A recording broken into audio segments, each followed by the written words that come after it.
saludo a todos. Estamos en una ronda más de entrevistas en el Parque Tecnológico de Itaipú, esta vez con Víctor Rivarola. ¿Cómo estás? Muy buenas tardes. Muy buenas tardes, Joaquín. Saludo a quienes estén asistiendo a este video. Eh, para presentarme un poco, soy Víctor Rivarola, soy ingeniero en energía, formado en la Universidad Federal de la Integración Latinoamericana en Foz de Iguazú. Tengo experiencia en operación, mantenimiento e investigación en hidrógeno verde. Tengo una maestría en ingeniería eléctrica y computación con énfasis en sistemas electroquímicos y actualmente estoy en la gerencia de tecnologías de energías renovables del Parque Tecnológico Itaipú, Paraguay, para apoyar en la prospección de nuevos proyectos y en la entrada del hidrógeno al Paraguay. Excelente, realmente una persona muy preparada y ahora, como nosotros sabemos, acá adentro estás trabajando en algo que se llama el hidrógeno verde. Comentanos un poquitito, antes que nada, ¿qué es el hidrógeno verde? Bueno, el hidrógeno, principalmente antes de llamarle verde, el hidrógeno es el elemento más abundante del universo porque está en el agua, en la biomasa, en el sol. Entonces el mayor constituyente del universo. Le llamamos verde dependiendo de la forma que extraía, porque el hidrógeno no está presente como un gas de forma natural, está presente como compuesto de otro elemento. Y de esta forma, entonces, podemos extraer hidrógeno, por ejemplo, a partir de los hidrocarburos, a partir del gas natural, de la reforma del gas natural o de la gasificación del carbono, que en ese caso no sería llamado como verde, sería marrón o gris. Cuando lo llamamos verde es porque es extraído del agua a partir de un proceso que es conocido como la electrólisis, que es un proceso electroquímico en el que ocurre entonces el quiebre de la molécula del agua en hidrógeno y oxígeno a partir del paso de una corriente eléctrica continua. Para que sea verde, también esta corriente eléctrica que fue aplicada al agua tiene que ser producida de forma limpia. Por eso tiene que estar asociada a una fuente de generación de energías renovables como la solar o la eólica o la hidroeléctrica. Cuando hablamos de hidrógeno verde, ¿qué tanta potencia tiene el hidrógeno verde? ¿Hace cuánto existe? ¿Qué es lo que nos puede otorgar el hidrógeno verde? El hidrógeno verde o el hidrógeno como tal tiene mucho interés por su alto contenido energético. En términos de energía tiene 120 megajoules por kilogramo, que comparativamente son aproximadamente 3 veces más que el diésel o la gasolina, y que tiene una gran versatilidad en cuanto a sus usos. Puede ser utilizado en diferentes sectores como el transporte, la industria, la generación de energía como insumo para nuevos productos en la industria química, en las refinerías. Entonces es muy versátil en cuanto a su uso y su mayor interés porque actualmente se le considera como nuestra arma secreta para combatir el cambio climático, porque puede auxiliarnos a descarbonizar diferentes sectores de la economía, auxiliarnos a mudar las formas como generamos o usamos la energía, porque si para un proceso en el sector del transporte utilizamos combustibles fósiles, entonces un hidrógeno o cualquier combustible que contiene carbono, vamos a pasar a utilizar el hidrógeno, que el hidrógeno no contiene carbono, entonces en su uso no estaría emitiendo carbono al ambiente y nos ayudaría a mitigar el cambio climático. Cuando decís que se puede utilizar para una múltiple cantidad de cosas, ¿qué de esas cosas o cómo se está trabajando en el PTI con el hidrógeno verde? El hidrógeno verde o el hidrógeno tiene toda una cadena de valor que tiene que ser trabajada, desde su producción, su transporte, su almacenamiento, su uso. Entonces, la idea del Parque Tecnológico de Itaipú es trabajar en toda esa cadena, implementar una unidad o un laboratorio de hidrógeno asociado también a otros combustibles de bajo carbono, para de esa forma poder formar recursos humanos, capacitar gente que puedan atender las tecnologías y que también que en el Paraguay auxilie a la introducción de las tecnologías de hidrógeno, que le ayuda a acelerar la adaptación a los sectores económicos ya existentes, a adaptarse a nuevas tecnologías y acelerar ese proceso, y que eso al mismo tiempo también a nivel global auxilia a la reducción de los costos de la tecnología, porque actualmente es una tecnología cara que solo con su implementación a escala hará con que la velocidad con que se reduzca el costo baje y haga más competitiva a la tecnología. A corto plazo, ¿qué es lo que podríamos llegar a conseguir acá dentro de PTI con el hidrógeno verde? A corto plazo estamos planteando una unidad en una primera fase demostrativa y experimental para producir el hidrógeno, para empezar a almacenar, para empezar a usar en una celda combustible, que una celda combustible es un dispositivo, un reactor donde ocurre la reacción reversa de la electrólisis. Inyectamos hidrógeno y oxígeno y formamos nuevamente agua y energía eléctrica. Y entonces, en el medio plazo, se plantea tener la producción de otros gases como el metano, independiente de cuál sea su origen, para poder asociar con estos combustibles para producir otros tipos de combustibles que sean un poco más alcanzables o aplicables a los medios de transporte con los que contamos acá, que necesiten pocas adaptaciones para que pueda ser utilizada y no necesariamente utilizar el hidrógeno de forma pura en una celda de combustible que es una tecnología un poco más costosa y que en ese sentido el desafío sería mayor para implementar el transporte a celdas a combustibles. Hablaste de almacenar cuando estabas respondiendo esta consulta. ¿Cómo se almacena el hidrógeno verde y en qué forma? O sea, ¿es energía, es agua, se mete en bidones? ¿Cómo funciona eso? El almacenamiento de hidrógeno tiene diferentes tecnologías también. Puede ser almacenado en estado líquido, en estado gaseoso o en estado sólido.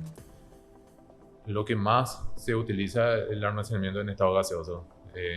La dificultad al almacenar el hidrógeno en estado gaseoso es la presión a la que necesita ser almacenada, alcanzando hasta 700 bar en algunos casos y dependiendo de su aplicación final. Para almacenar en estado líquido necesitamos bajar la temperatura del hidrógeno hasta abajo de su punto de ebullición, que gira en torno a los menos 270 grados centígrados. Cuando, si yo quiero poner en mi casa hidrógeno verde, que mi casa funcione con hidrógeno verde, ¿eso es posible? Existen empresas que están trabajando con tecnología de hidrógeno para uso domiciliar. Es posible. Y eso vendría a ser todo este proceso de electrólisis estaría pasando dentro de mi casa o ya sería solamente lo almacenado luego de ese proceso lo que estaría ahí en mi casa para que eso funcione. En ese sentido sería producir en el hogar y almacenar en el hogar. Podríamos análogamente comparar como que tuviéramos un sistema fotovoltaico instalado en la residencia y que en lugar de baterías el sistema fotovoltaico a partir de asociado a un electrolizador pueda producir el hidrógeno, almacenar en la residencia y ese hidrógeno de nuevo usar en una celda de combustible para atender a la propia residencia. Ahora, si yo vivo en un departamento, en un dúplex chico, ¿me daría el espacio para tener esto o es como una maquinaria muy grande la que se utiliza? Para los usos residenciales existen equipamientos un poco más pequeños, en una escala menor. Y, por ejemplo, para un vehículo, ¿entraría bien en la zona donde suele estar el motor? En un vehículo no va a llevar un electrolizador, no tendría sentido. Lo que lleva es una celda de combustible y lleva los tanques cargados con hidrógeno, para entonces su funcionamiento a partir de la celda de combustible alimentada por el hidrógeno. Ya con el hidrógeno almacenado. Ya, sí. Ok. Esto a largo plazo, hablamos de corto y mediano plazo. A largo plazo, a nivel país, ¿qué tanto nos puede servir? Más allá de que sea bueno para la naturaleza y demás, ¿es algo factible para utilizar realmente de acá a 10, 15, 20, 30 años?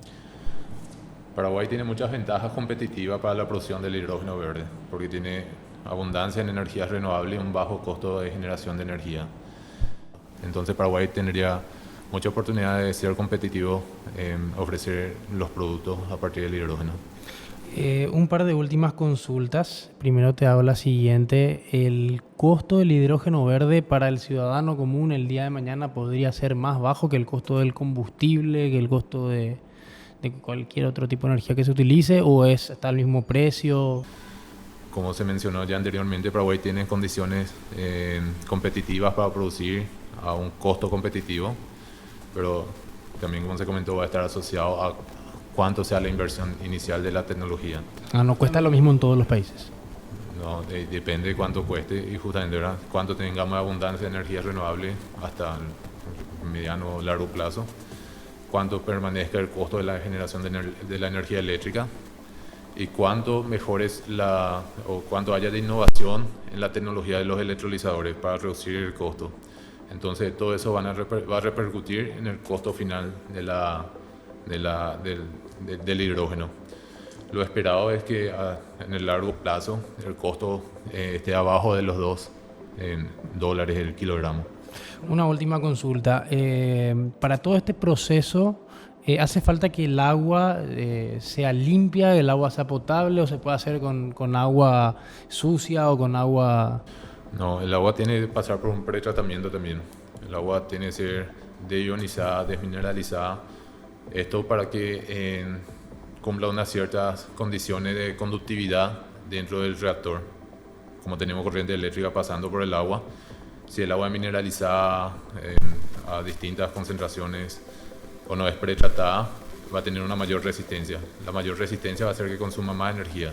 O sea, yo voy a estar consumiendo más energía para producir X cantidad de hidrógeno y voy a estar gastando más en el costo de la energía y por ende también el costo final de mi hidrógeno va a ser más caro. Entonces sí, pasa por un pretratamiento del agua. ¿Algo más que te gustaría acotar, comentar a la gente que nos está escuchando sobre el hidrógeno verde, sobre sus bondades, sobre el trabajo que están realizando?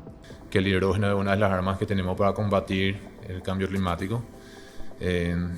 Sabemos que en los últimos tiempos, en el último año, afectó de diferentes formas el cambio climático y que se espera que a largo plazo, si no se hace nada, que los eventos climáticos sean más intensos, más frecuentes, más extensos. Y si vemos lo que pasó en el último año, la bajada del río Paraná, la sequía, los largos periodos de sequía, las olas de calor, los 40 grados que hicieron en el verano pasado, y cómo desencadena todo eso en otros problemas. Por ejemplo, nuestra agricultura estuvo afectada, que le afecta a la agricultura también le endeuda a los agricultores, que nuestro nivel del río baje nos compromete en nuestro transporte fluvial, en nuestra propia generación de energía eléctrica, como dependemos de la energía hidroeléctrica. Entonces, no trabajamos solo por el hidrógeno, solo por nosotros, sino por una cuestión global, porque si pensamos, no somos nosotros los mayores culpables del cambio climático, son los países más desarrollados que más contaminaron.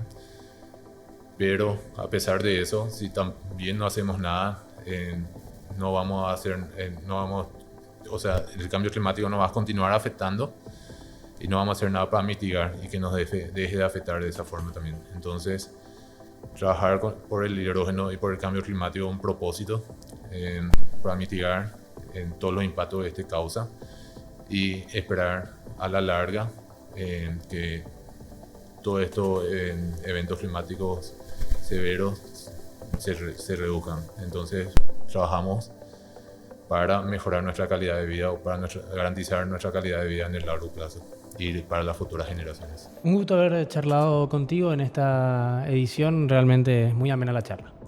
Igualmente, Joaquín, muchas gracias y también muchas gracias a todos quienes se hayan interesado por este tema que trabaja fuertemente el Parque Tecnológico Itaipú.